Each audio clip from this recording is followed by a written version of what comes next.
There are many ways that you can cheat during your thesis. Now, this is not an instructional video. This isn't about how PhD students should cheat, but what it should tell you is that there are some grey areas while a PhD student is writing their thesis, where you want to make your thesis better to present the work in the best way you possibly can, but there's moments where it stops being improvement and it tips over into cheating or being a little bit disingenuous with what you have done and what others have done. And it can happen to anyone. I'll tell you some stories in this video. The thing about is there are some incredibly dire consequences should you be found out in the future. Now, in 2011, the German defense minister was called out because most of his PhD was plagiarized, and he actually ended up resigning and all that sort of stuff. So it can come and get you, because your PhD thesis will end up in a library, it will end up online, it will be part of the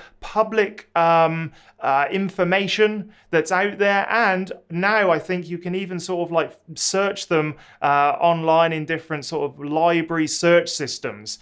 Now, the thing is, if your PhD has vivas where you orally defend your thesis, that can be an issue, because it doesn't take much for people to realize you don't really know what you're talking about. And once they scratch the surface and say, actually, did you do that thing? You have got a choice. You can lie and say, yes, what's in my thesis was actually performed by other people or with the help of other people or was mainly done by other people. And you'll get found out pretty quick. So in this video, I'm going to share with you how I've seen people cheat in science and during their PhD, what happened to them, and also how you can make sure you don't just creep over in that grey zone to actually cheating during your PhD, which is really important.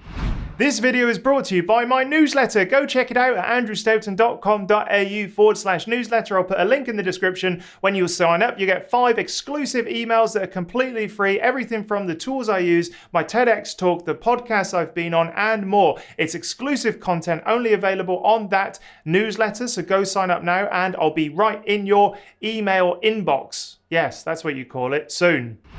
During my PhD, I actually found out about someone in the department who had taken a master's thesis on a similar subject and copied and pasted huge components of the master's or honours thesis. Now, this is a complete no-no. Like, it's all well and good that you're continuing on with people's work. It's all well and good that you may take over from a master's project that showed some promise and you end up extending that into a PhD. Hell, you may even talk about your own master's thesis and extending that. But the thing is that the master's thesis is not published like online. It's normally an internal document and it may end up in a PDF somewhere random online, but it's not searchable, it's not indexable but via like Google or anything. So it just remains as an internal document. Now, the people can use this to their advantage, because then they go, well, only a few people have read this. My external examiners won't have read this, so I'll just copy and paste huge chunks from mine or another person's honours or master's thesis. And this is a complete no-no. The person who I know who did this did not get a PhD for many other reasons,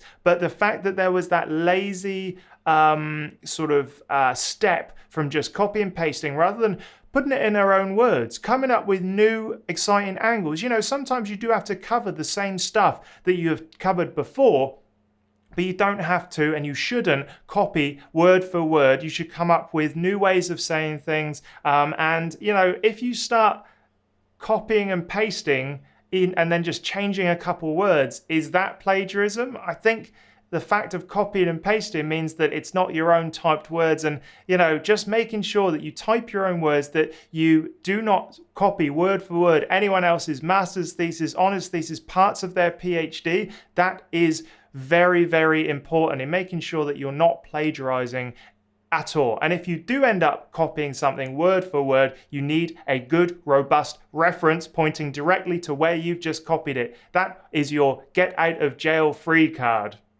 One of the most common ways that PhD students cheat is by fabricating, manipulating, or improving results. Now, it can be pretty tough to work out where the limits of your statistical significance lies. Like, if I do something once in a science experiment, can I claim that? Well, in like the real world, for peer review, it probably wouldn't pass the peer review process, but it is good fodder for a PhD thesis, as long as you say, I only did this once. I've got an example of a solar cell I made in my thesis where I'm like, I only made this once, I could not repeat it. It was lucky, we're not quite sure why. I did all of this analysis on it to try to work out, and we just couldn't get there. And being completely honest and open is absolutely fine. The thing about a PhD thesis is that you can be much more relaxed about the sorts of data that end up in your thesis. As long as it supports the story, then it's probably fair game. Now, in peer review process where you write a paper and send it out, that's probably a no-go. So the thing is, in a thesis, there's a little bit more leeway in the rules and regulations of what you can include, but you should always be upfront about what the result means, how you got it, whether or not you could repeat it, all of that sort of stuff. Now, I know people who publish papers by producing one material one time and say, this new material can be used in all of these applications, that's why it's important. Now, as long as they're open and upfront and say, we made this once and it's got this cool property and we can't reproduce it, then that's absolutely okay. But I think sometimes that fact that it's not reproducible can sometimes go in the cheating zone, because it's like, well, did you actually say you only did this once and you weren't able to repeat it? Or was it just kind of left out a little bit? So yes, fabricating, manipulating results, you're like, no one likes to think that it happens, but it does. And that's because academia is competitive. We are fighting each other for grant funding, for publication, to boost our H-index, and therefore it happens. And we rely on the peer review process and, importantly, the reviewers of a thesis to really identify those things. They are subject experts as well, and if something seems a bit fishy to them, if something's too good to be true, they're going to delve into it, or they should delve into it, just to make sure you are saying what you are claiming you have done. No, you know what I mean. With extraordinary claims, there needs to be extraordinary evidence. So that's what you need to keep in mind during your thesis. If you're claiming something extraordinary, you need to have the data to back it up.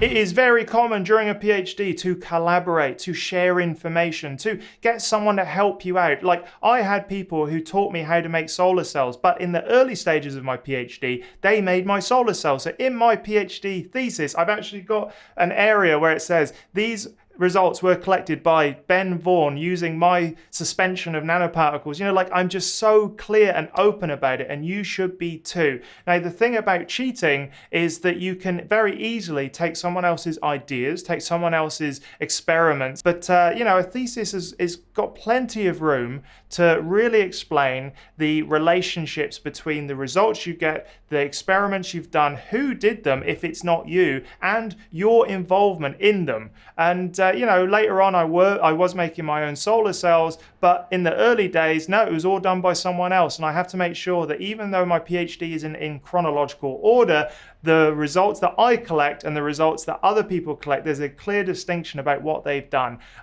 It's very common for academics to hold their cards close to their chest because they don't want to reveal anything that someone else may steal. And that's a horrible sort of side effect of the competitiveness in academia. But yes, PhD theses can be cheated just by stealing other people's stuff, not being clear about collaborations, and taking other people's ideas and passing them off as your own. Very easy to do. It is also possible to get someone else to write parts or all of your thesis for you. Now, there are services online. There are plenty of graduated PhD students who know what the language should be in a PhD thesis and will happily write that for you for a fee. This is quite common in English as a second language students, where they don't necessarily feel confident expressing themselves, in eloquent, academic, horrible technical, by the way, language, but they are very capable as PhD students. So the question really is, at what point does doing the experiment, writing up some notes in your own language and having them translated, is that cheating? Because it's your ideas, but the moment you haven't written large chunks of the thing you're handing over to people, that is where you can kind of drift into the cheating zone.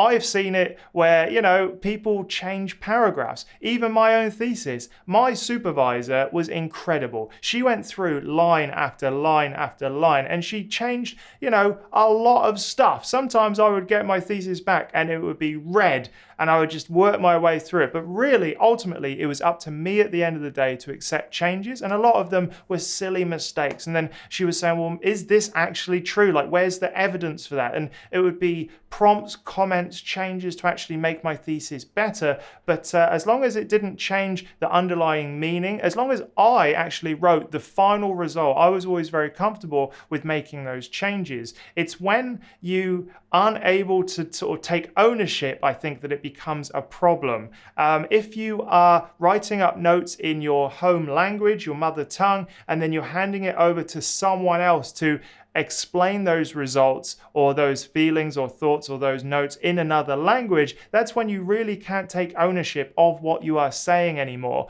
And that's where you can kind of slowly sort of creep across from the gray zone of, we want to improve this too. Actually, this is someone else's work. And so, yes, it can be very difficult, particularly because academia tends to be written in English. And if you're not sort of super confident with English, I can see why some people would want to go down these routes. But be careful. Make sure that it's only to improve what you have written and not completely writing something new, even just based on the results you have collected or your notes. Like, that is where it really crosses that line. And people do that intentionally, and that is cheating.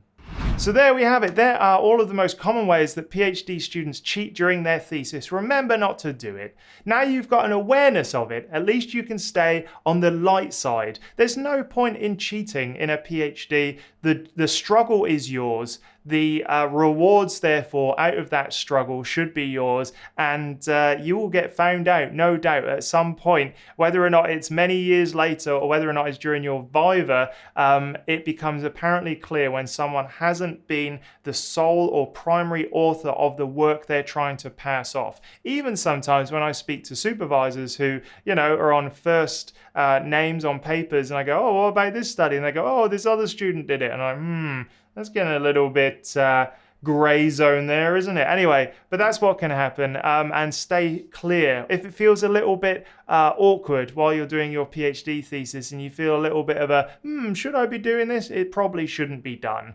And that's how you do. So let me know in the comments what you've got to add to that. What other ways have you seen people cheat? And go check out academiainsider.com. That's my project where I have my ebook, The Ultimate Academic Writing Toolkit. And I'll see you in the next video.